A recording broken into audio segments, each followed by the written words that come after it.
Maybe you've experienced this. You spent hours, if not days, creating your ad. You're excited. You hear the future line of customers knocking at your door. You press launch, you pop the champagne, and then you go to sleep. And you wake up excited to see all the clicks you've got, but you're slapped with the cold, harsh reality.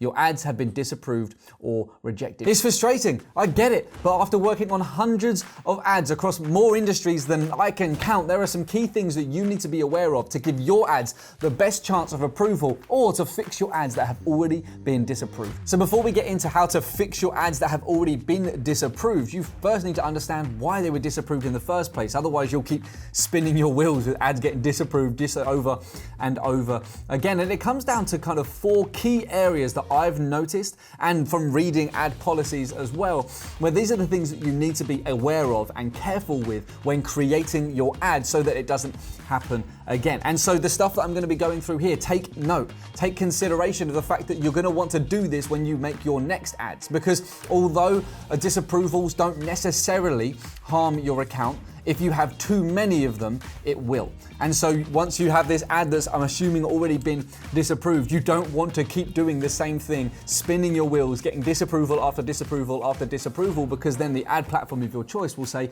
something fishy is going on here, so let's suspend that ad account. And that is the last thing that we want. So let's get into the four most common problems that people come across when clients say to me, my ad's been disapproved, why has it been disapproved? These are the four areas that I would look at. Bear in mind, you may have only got one of these wrong with your ad, or maybe you've even got all four, but you want to be taking note and be aware of these before making any other ads so that your future ads don't get disapproved. The first thing that you're going to want to look at is the actual audience you're targeting in itself. The way that you call out your audience is extremely important in more ways than one when you're ad, okay? Of course, it's super important so that you call out the right people, so that the right people stick around and watch your ad, but it's also the area that ad platforms like YouTube, Facebook, Instagram, LinkedIn, TikTok will look at specifically, because you need to be careful of how you call people out. And so the big reality is that you can't call your audience out specifically around three key areas. It's race, religion, or sexuality. The reason why ad platforms like the ones I've just mentioned don't allow you to do this is because they need to be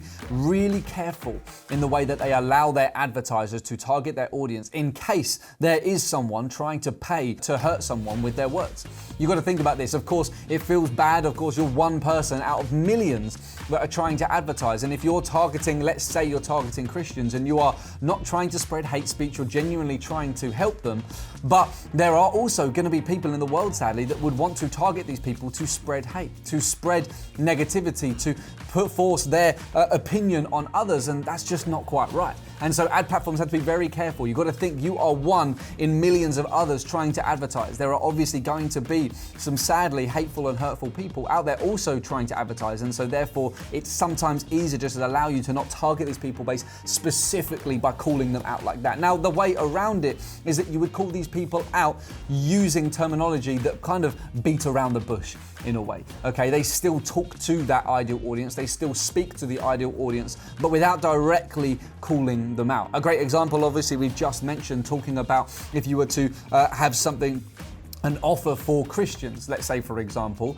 you wouldn't say, hey, you're a Christian, but you would maybe talk about their walk with faith. You would maybe talk about prayer life. You would maybe talk about things to do with the Christian faith without directly saying Christian. This next one, and this is the big one, so forgive me if I go on a little bit longer about this than the others, but this is trigger words, phrases, and topics. Now, the most important thing that you take into consideration here is that everything I'm saying here is from experience and from what I've seen, but you should and must do your own research to ensure that you have the best chance of your ads succeeding. Every single ad platform, whether it's YouTube, Meta, Instagram, TikTok, or all the others out there, will have their own advertising policies. And although there are going to be big similarities between them all, there are also going to be differences. So before I get into this next big one, please make sure you go and do your own research based on your own industry, because each industry will also have their own rules per platform as well. I know that starts getting a little bit confusing, but let's dive into the examples that I want to go through to show you exactly what I mean. So trigger words, topics, phrases is a big one. These are the things where when your ad goes online, when your ad is being reviewed by the machine or the AI software that is reviewing your ad, they will be looking out for these trigger words. Just on that note, by the way, if you don't know the way that this kind of works, the way that the first approval process works is it's not someone sitting there going through all the millions of ads, watching them, make sure they're not saying any of these trigger words. It's actually AI, it's software going through, skimming and listening and watching your ad and ensuring that there isn't any of the trigger words, topics, phrases, call outs that you can't use. Knowing this is why you have to be super careful sometimes, because you don't want to give it any reason to disapprove it just in case, because a lot of the time it will disapprove even if you're kind of towing the line or even just on the right side of the line, but it's just in case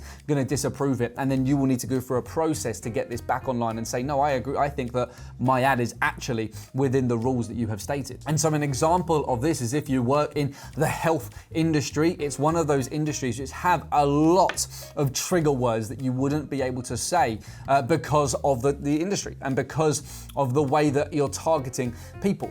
Okay, with the health industry, you're more often than not going to be talking to people who are either unhealthy or are struggling with something or have suffered some kind of injury or pain or going through some kind of diagnosis or any of these following things. But that makes it really difficult, because one of the key things you can't do is go out and target or call out someone based on their chronic pain, based on long-term pain, based on a medical condition. So you won't be able to, in your ad, say, have you got diabetes? You won't be able to say, hey, have you got anxiety or depression? Are you struggling with alcohol? That's another one, which obviously isn't a medical condition, but if you say the word drugs, alcohol, medication, or things like that, the AI bot or the software is just going to say, oh, I'm not so sure. These words are bordering the line of being a bit touchy, so I'm going to disapprove it just in case, because I'd rather not offend anyone or accidentally approve a message that we're not 100% in agreement with. That's why, for example, if you're calling out diseases, so you can't say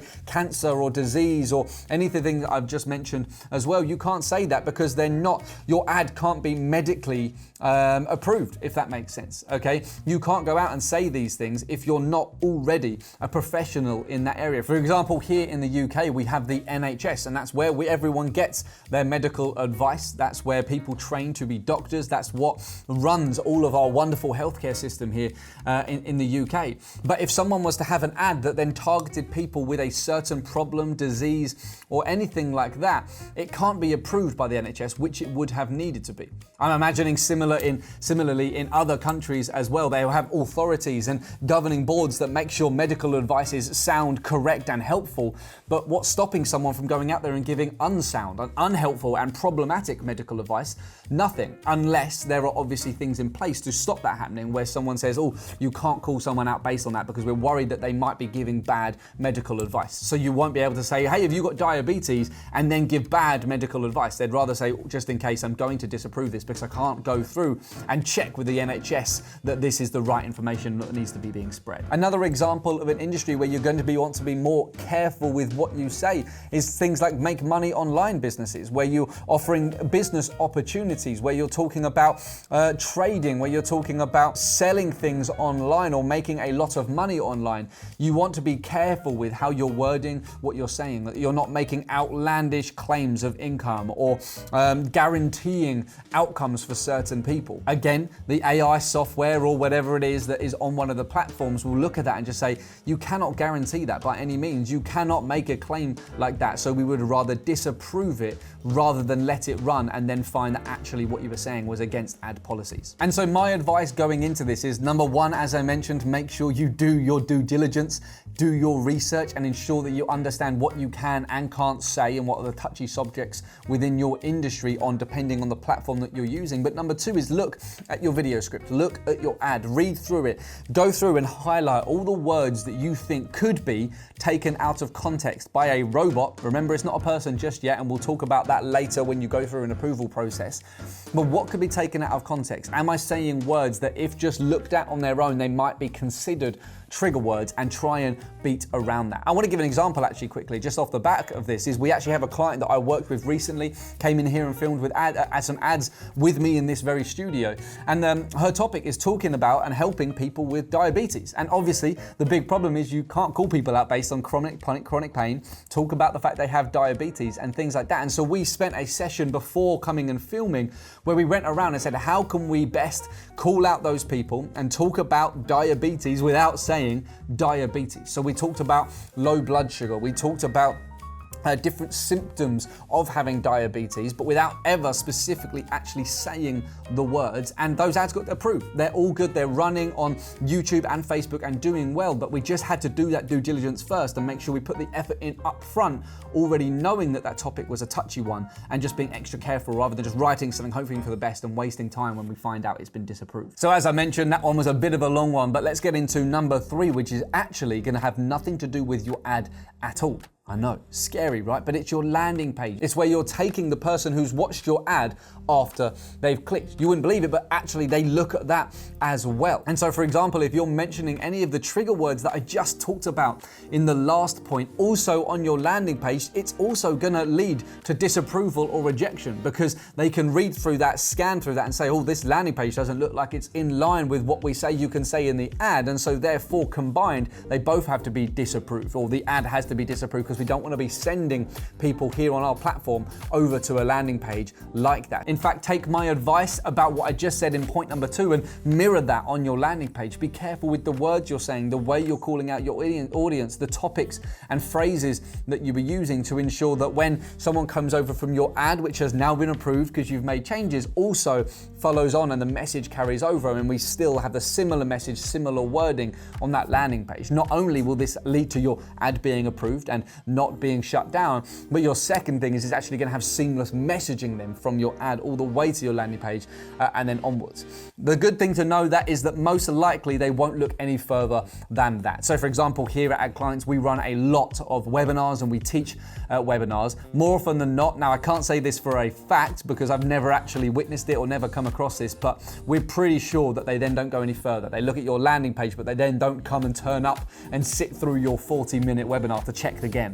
Okay, now obviously I take that with a pinch of salt. I do not know that for a fact, but I'm pretty sure your effort wants to be mostly focused on the landing page and the rest of your funnel can probably stay as it is. And so the fourth thing that you need to be aware of that these ad platforms are looking at when you run your ad and might be the reason behind your current disapproval or future disapproval is actually your thumbnail. Now this is more to do with YouTube because obviously thumbnails are a huge part of YouTube advertising, but it also follows over into Facebook, Instagram and other platforms as well. And it's basically that you want to be careful that you're not being too clickbaity with your ad. Now, I guess when you run an organic video on YouTube, you can kind of be as clickbaity as possible because there isn't an approval process in place for those videos. You could be as clickbaity as you want and the ad will still go out there. Now, obviously the algorithm might then work out not in your favor and it'd be too clickbaity and people will jump off the video and YouTube will see, oh, that thumbnail or title must not really resonate with the actual rest of the video or a good audience. But when you're paying as an ad and paying to get that video in front of more and more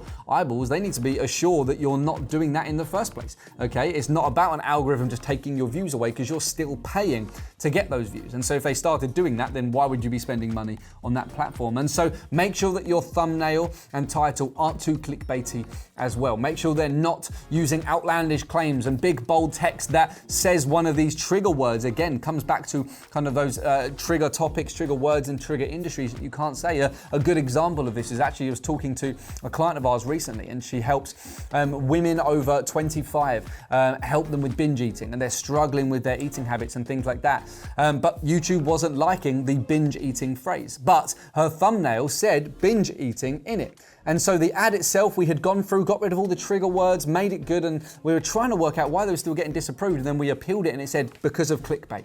And it's like, oh, of course, the thumbnail has the word binge eating in it. So as soon as we took that out, we didn't see a further problem from that. So be very clear and very careful with what you're also putting in your thumbnail because that will be looked at as a whole part of the ad also. And so now you know why your ad might be disapproved or has been disapproved depending on the platform that you are currently trying to run on. I guess one of the key things is, well, how do we get it undisapproved? How do we get it approved? That's the word I'm looking for. And how do we appeal and go through through that process? Well, the first thing that you'll probably come to realize now is that if you're listening to this and thinking, oh my word, I said those trigger words that Pete just mentioned, I said some of those phrases, I called my audience out in a bad way. Well, now you know what you need to do already. You need to go in, either edit those, fix those, refilm your ad to ensure that you're in line with those policies. And hopefully now that clarifies it, and you put it up on YouTube, Facebook, Meta, Instagram, whatever the names are that come to my mind. And now hopefully it will be approved. So that's the first thing. But if you look at your ad and you say, no, I'm doing everything that Pete's told me there. I'm not saying any trigger words. I'm not calling my audience out in the wrong way. I'm not talking about any kind of health or disease or struggle or chronic pain that anyone's going through. I think my ad should have been approved. Well, that's when you enter into the phase of appealing for your ad. And so every ad platform, especially what I know from YouTube and Meta and Instagram, once your ad gets disapproved, you're able to then appeal that. Now, the first appeal might not necessarily be someone that is manually looking through your ad. In some cases it will. In some cases, once you appeal, someone will look at your ad and decide whether it is definitely meant to be disapproved or no, that's a mistake, it should have been approved. But sometimes it will go through another round of a robot AI software looking at it before again you appeal, and it goes to someone actually sitting down and going through it. But the good thing to know is appealing your ads does not harm your account in any way, shape or form. You can appeal an ad over and over until they tell you to stop, obviously, or until they told you what the problem is with it, without that harming your account, okay? And so definitely worth doing if you get an ad disapproved and you're thinking, I can't work out why this has been disapproved. Once you do get to that point where someone will take a look at your ad and say, oh, actually, this is a mistake and your ad now can be reinstated and happy days, we're all good to go. Or they will come back and say, well, look, this is why it's been disapproved. They may not give specific words, and annoyingly, they probably won't give you a list of all the things you can and can't do, which I wish that they would. It would make our lives a lot easier, but it will give you a general gist of the theme or the topic, or, oh, there are words that you said in this ad that you can't say, or, oh, you can't be calling people out based on this. But hopefully that will then help you towards learning more and more and more what this platform will allow and what this platform won't allow. But the most important thing really when it comes from that is learn from it. When you next then make your ads, remember what happened there, remember all the things that we've gone through in this video, and ensure that the next ad that you write and film, you don't waste your time, and instead you've already thought about all of the things that we've gone through in this video to ensure that you have the best chance of success in your ad being approved next time you press that launch button and pop the champagne. And so now you know what you need to do and what you can't do in order to give you the best chance of your ad being approved on your ad platform. You also want to make sure you're going out with an ad that will actually work, that's not crap, that will actually get you clicks, leads, generate sales and customers. And in order to do that, I actually put together a video on this channel recently breaking down the key pillars that you need to be focusing on in your videos, based from over 453 ads I think I've made in the last couple of years. And so that video is right here. You can click on that and I break down all the things that you need to be focused on in order to have a profitable ad that gets you customers and doesn't just sit online spending your money without anything out the other end. So click on that, go and give it a watch. Let me know what you think of this video in the comment box, and subscribe to our channel if you want to see more videos like this. I'll see you soon.